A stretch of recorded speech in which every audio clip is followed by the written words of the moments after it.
The Sound of Dow podcast is also available to listen to on iTunes, Spotify, and Audible. So if you want to listen to your podcast, you can go check it out there. If not, what's up, guys?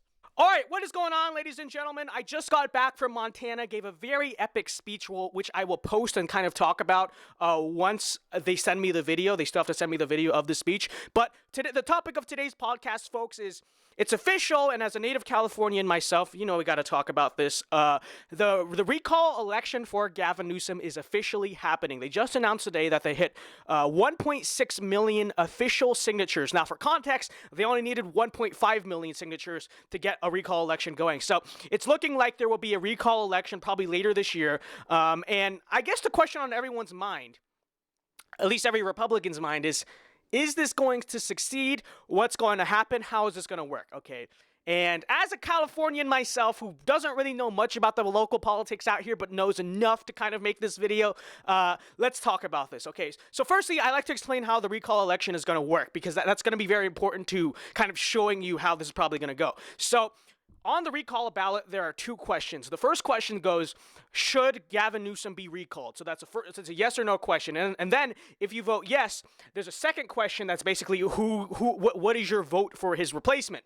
And there's like a million different people on that ballot. It's like basically a jungle primary. There's no like actual nominees or anything. It's basically everyone who files and kind of hits the minimum threshold of polling or signatures or whatever, they're on the ballot. So there's going to be like 100 names probably on that second ballot. And then obviously if the yes question gets the majority, if the recall election goes through, then they're basically going to pick whoever got the most votes from that big jungle primary kind of election on the bottom. Okay, so with that being said, I have some bad news, guys. Personally, I don't think the recall election is going to succeed, and let me tell you why. Okay, so first off, it's an open question of will like the yes vote even succeed? Will they even vote to recall him in the first place? Which I don't think is impossible. Like I could see happening, but I don't think necessarily the odds are in our favor. But the real reason I say that I don't think the recall has any chance is not simply that fact, but the thing is, even if the recall goes through, the problem I see is that in that sort of jungle primary, there are so many, way too many freaking Republicans running that even if the recall succeeds somehow, there's no way one Republican's gonna garner like the plurality votes or whatever. So let's go over all of the Republican candidates and basically explain to you why this is a really big mess. So with that being said, I've talked about this a little bit, and you guys who kind of watch the other recall videos kind of know where I stand on this, but I figured let's wrap it all into like one concise video, okay? So as you guys know, I endorse Kevin Faulconer for the Republican sort of nominee person for governor of California, and I'll explain why in a little bit, but I want to first explain what the problem is with all the other candidates, okay? So it's called a little shilling, okay? We're gonna do a little shilling for Kevin Faulconer in this video by basically going over all of the other major Republican candidates and basically explaining what their issues are, and this is why you should not be voting for them, okay? And so I'm gonna basically explain my basically decision and my endorsement of Kevin Faulconer in this video. Okay, so first, let's start with the obvious Republican person that is been garnering a lot of publicity because they're running for governor in this recall election, which is Caitlyn Jenner. Now, last week I made a whole video on why you shouldn't vote for Caitlyn Jenner, so you can watch that video to hear like the full arguments, but I'll go over them briefly again because I think they're very important to hear. And it basically goes like this. So firstly, even if it is true that Caitlyn Jenner is kind of center-right on politics, I mean, personally, I think that person will probably govern as like a total rhino, total disappointment, probably cave entirely to the Kardashians or whatever. But even if it is true that on issues of policy, Caitlyn would be a better governor than Gavin Newsom, think about for a sec, you have to think about the grand picture of this, okay? You have to see the forest for the trees, I think. And keep in mind the fact that whatever minor policy benefit that Caitlyn Jenner will do in California is not outweighed by the absolute utter damage she would do to the image of the Republican Party nationally, okay? Just think about it for a second. Caitlyn Jenner's election would be no small, insignificant event within Republican politics.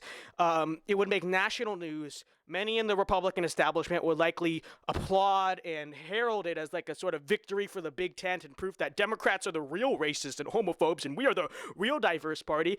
And first of all, that is not even something I personally want to happen, but even more importantly, like I've said and like I've gone over many times, this sort of idea of the big tent is actually going to collapse the GOP if done in this way, okay? And so I don't think that having Caitlyn as the face of as a new face of the Republican Party, and likely the way the GOP establishment treats these people, probably with a speaking slot at the RNC, I don't think that's worth whatever minor policy benefit they'll do in California. And on top of that, I also don't think Caitlyn is electable in the way people think they are. So many people think Caitlyn is so electable because, well, it's California. But you have to keep in mind, there are still, even though they make up obviously a minority, there are still a lot of conservatives in California, hardcore conservatives, traditional conservatives, social conservatives, and they are going to be severely outcasted by someone like Caitlyn Jenner. And they're not going to vote for someone like Caitlyn Jenner in that runoff for sure. And so this is why I personally say Caitlyn Jenner is actually a detriment and should probably get out of this race. But Caitlyn needs to build sort of a coalition with the traditional conservatives. And there are many conservatives who are willing to kind of make a compromise because they know they're in California, so they'll vote for a little bit softer of a candidate. But I think there's a difference between voting for someone who's a little bit of a neocon, a little bit of a rhino, versus voting for Caitlyn Jenner, okay? So I'm just saying, I don't think she's electable in the way you think that person is. And I also don't know how many actual liberal votes that person is going to, like, turn over to our side, okay? So Caitlyn Jenner out of the way. Don't do it. Don't vote for her. And you can watch my recent YouTube video, basically in more depth explaining why. Okay. Second candidate I guess we'll talk about is Major Williams.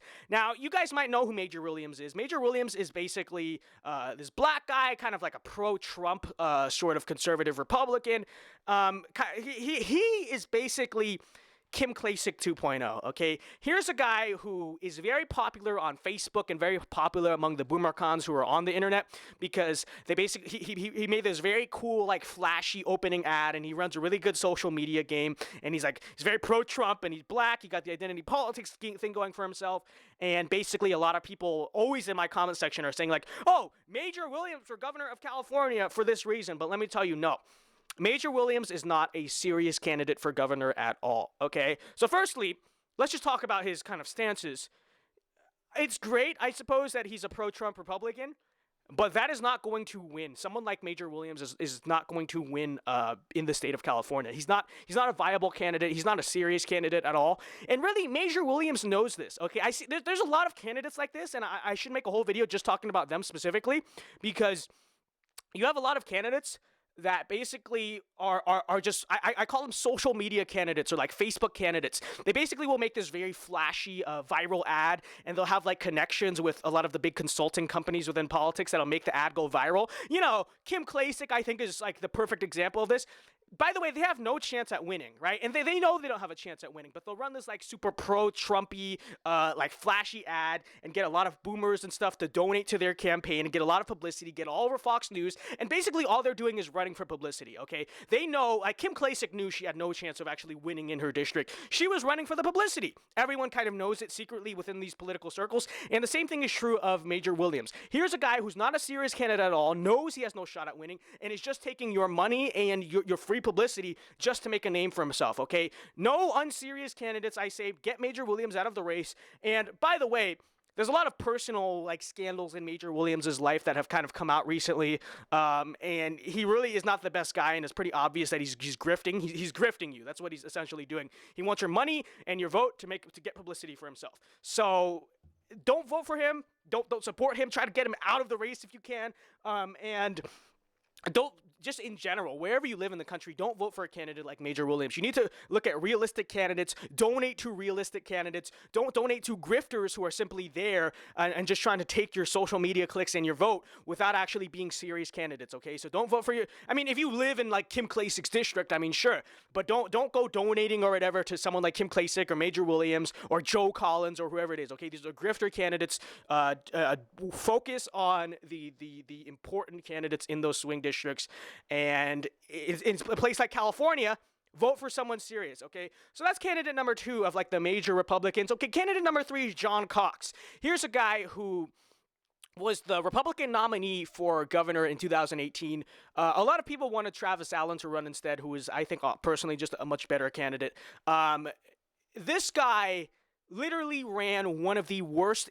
This guy's totally bland and boring and just uninteresting. Okay, ran one of the worst organized, just overall ran campaigns like I think I've ever seen in my life. Like seriously, it was a joke of a campaign. He was terrible. The guy has no clue what he's doing. He's totally clueless. He's all over the place. No campaign organization or whatever. The only reason why he has anything going for him is that he's a former businessman. They kind of thought, oh, well, he's a businessman. Trump was a businessman. Surely this will work, okay? And because of his sort of businessman money, he's able to run a lot of ads, like to get on TV in California and stuff like that. And everyone kind of sees his ads more on TV than the rest of them. But no, John Cox, okay? The guy's boring. The guy's terrible. The guy's not going to win, okay? Maybe his policy record is okay. I don't really know. But the guy has the charisma of a doorknob and has the campaign organization of I don't know. Name a freaking third world African country, and Mobutu president over there can probably run a better campaign than this guy. This guy's a joke, terrible candidate. Don't vote for John Cox. Okay, so that basically sums up most of the major Republican candidates that I've sort of seen and I can think of. There are probably more, but don't vote for them either. They probably have the same sort of reasons I outlined in this. Now, number 4, this is not official, but there is some sort of indication that Rick Grinnell might be running for governor of California. Okay. This is kind of the same thing as Major Williams, okay? I would actually say it's worse. No former admin of the Trump administration is going to have any shot at winning in California, okay? He's really not a serious candidate. He would not even be running to be serious. And I've literally seen a lot of people genuinely say, well, I think Rick Grinnell could win actually because he's gay. Okay, I don't even understand that. That doesn't even make a lot of sense, okay?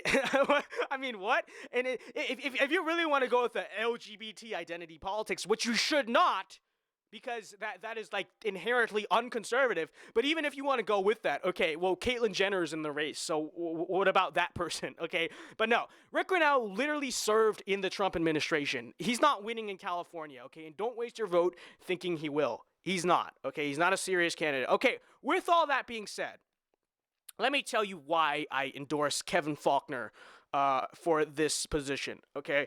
So I believe personally that Kevin Faulconer is the most serious and the most viable candidate, and obviously like the jungle primary runoff, whatever. But I'm looking at this in a context of like if it were a general election, I would say that Kevin Faulconer is the most serious and the most viable candidate to run for governor. And let me tell you why. So if you don't know who Kevin Faulconer is, he is the former mayor of San Diego, okay? So San Diego, California.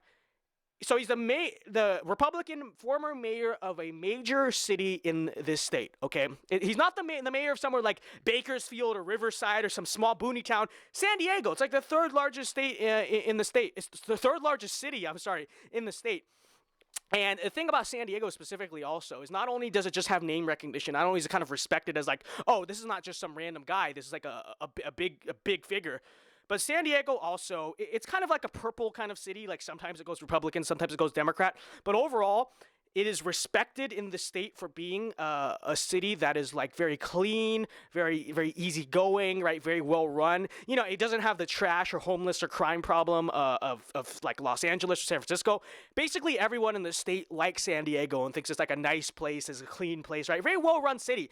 And someone like Kevin Faulconer saying, I'm the mayor of San Diego, you know, can run in very staunch contrast to someone like Newsom, who, you know, is from the Bay Area, and can kind of show like, okay, look at how San Diego was run while I was, you know, mayor, and look at how Los Angeles and San Francisco are run. And it's like, okay, I was the mayor of a major city. I show that I have political experience. I'm not the mayor of a super Republican area, you know what I mean? But I'm the mayor of a place that is kind of respected in the state. Okay, that's number 1. Number 2, his actual policy record himself, you know, he's kind of correct, right?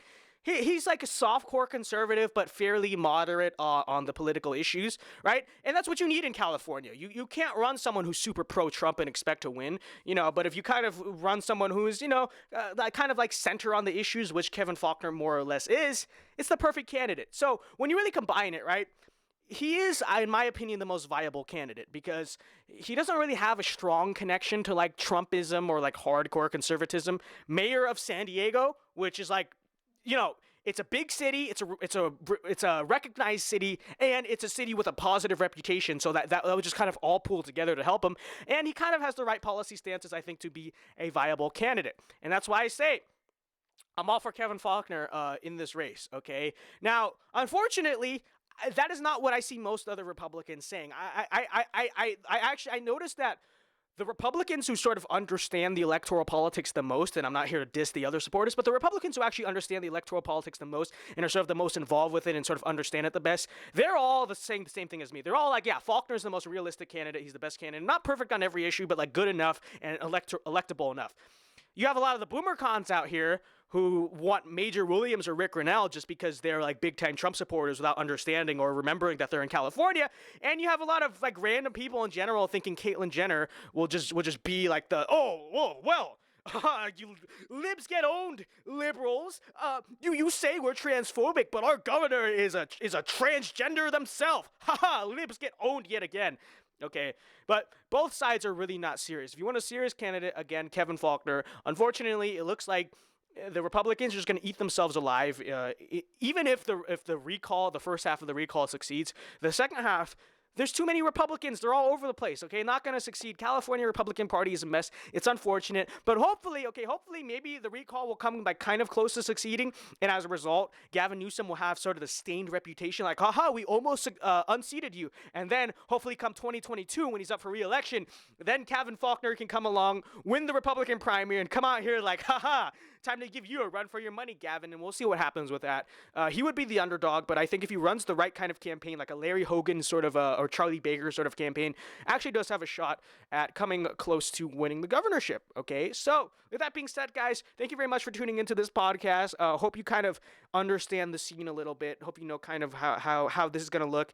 I feel like Republicans would have a much better shot if they took this seriously and weren't all out for themselves. Basically, it's like, oh, Major Williams, haha, I'm gonna make a name for myself. Oh, John Cox, let me try to run another failed campaign. But that's the reason why I say it's really not going to succeed. But hopefully it'll just add some energy, at least maybe, to the Republican Party out here, and maybe help them a little bit run a more competent campaign and stuff like that. But anyways, guys, I'll see you guys later. Hope you have a good day, everyone. Remember, alpha moves only. See you guys next time. Hey guys, hope you enjoyed this video. If you did, be sure to like and subscribe, and be sure to click some of the stuff on my left for some more awesome content. Also, to follow me on social media, check out my podcast, and some more awesome stuff, be sure to check out the links down in my description. All right? Peace.